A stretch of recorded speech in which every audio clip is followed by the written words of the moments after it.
Hello everyone, yung Daddy West pumuli para naman sa isang panibagong video tutorial. Okay, so ang video na gagawin natin today guys is Facebook tutorial, no? Request ito ni Tinay TV dahil nga ang sabi niya sa akin, Daddy West, hindi ko makita yung aking mga upload na mga video. Sabi ko baka naka-on yung iyong A and B test. Okay, so naka-on nga. So na-experience ko rin yan siya, no, nung last week pa. So hanggang ngayon wala pang bumabalik na video ko. Every time na mag-upload ako, hindi ko siya makita sa Reels section. Okay? At saka sa long form. Walang lumalabas na video doon. Every time na mag-upload ka. Pagka naka-enable yung A-B testing mo. So marami naman benefits ang A-B testing.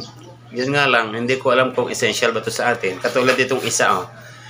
Ang A-B testing is a powerful experimental method that relies on Facebook's ability to randomize users and then divide them into mutually exclusive groups.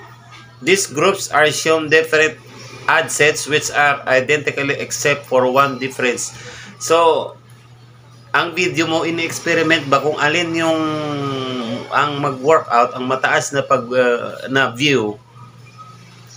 So, ayun yung ipapublish ng Facebook. Okay? So, napakatagal ng process mga palangga. Hindi ko alam kung maraming gumagamit nito dahil isa ito sa isa rin ito sa features eh. So, napakadali kasing i-on. Alright? Kasi nandan lang pagka nag-upload ka ng video, nakalagay dun on A-B testing, etc. Pero ang hirap i-off. Okay? Lalo na kung hindi mo alam. So, ang gagawin natin today ay i-off natin. Okay, so kung paano natin gagawin yan, paano i-off? O, tandaan nyo guys ang A-B testing, also known as split testing or bucket testing, is a methodology for comparing two versions of web page or app against each other to determine which one performs better. So, ini-experimentohan yung ating upload. Tanong, ano naman ang benefit sa atin ito? Buti sana kung pag nag-appear ang upload ko dyan ay million views. So, okay lang. Anyway, siyempre, ano ba yan? Nag-upload ako. Bakit nawawala yung upload ko? Hindi ko makita yung upload ko. Every time na mag-upload ako, wala. Bakit? Naka-activate kasi ang iyong A-B testing. So, i-off natin yan ha. So, kung paano gawin yung pag-off na yan. O, ito, panoorin yung video. Loads. Okay, pupunta tayo sa Facebook. Siyempre, automatic yan. Okay. So, kapag dito ka sa Facebook mo, punta ka lang dito sa 3 lines. May makikita kang settings. Ayan na, ito settings. Itong upper right. O, i-click natin yan settings. Dito ka, mapapapunta ka dito. Okay, so marami yan. Dito halos inaayos ang lahat ng mga functions mga error. Dito yan, inaayos sa settings. Siyempre. Ngayon, ang pupuntahan natin dito ay media. Punta ka sa media. I-click mo yan, media. Ito ang lalabas. Ayan. O, may mga settings din yan na ayusin dito sa media. Ngayon, scroll up mo yan. Kailangan makapunta ka sa pinakaibaba. Ayan, nandito yan automatic A and B testing. Kung sa akin, naka-disable yan. Pero kung naka-enable yan sa'yo, yan, i-click mo lang yan. Tapos may button siya. Ayan, on-off lang yan. On-off. So, i-off mo lang. Para hindi na mawawala yung mga upload mo. Okay, hindi na mawawala ang mga upload mo at hindi na rin hindi ka tayo na mag-worry na bakit saan ba yung napunta. And antayin mo na lang na bumalik yung mga nauna mong in-upload. Kasi yung mga time na in-upload mo yun, naka-enable ang auto A-B testing mo. So, wala tayong magagawa doon kundi antayin yun.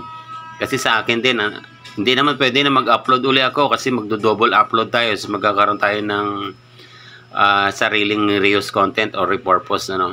So, aantayin nyo yun guys na lumabas yung mga nauna nating in-upload. Pero, at this moment, kung naka-off na yan, pag nag-upload ka, mag-a-appear na yan. Okay? So, yun lang mga palangga, Ganun lang kadali. Kasi yung iba, hirap na hirap maghanap doon. Unang-una, napakadaling i-on yan. Pag nag-upload ko ng video, nandun lang yung katabi.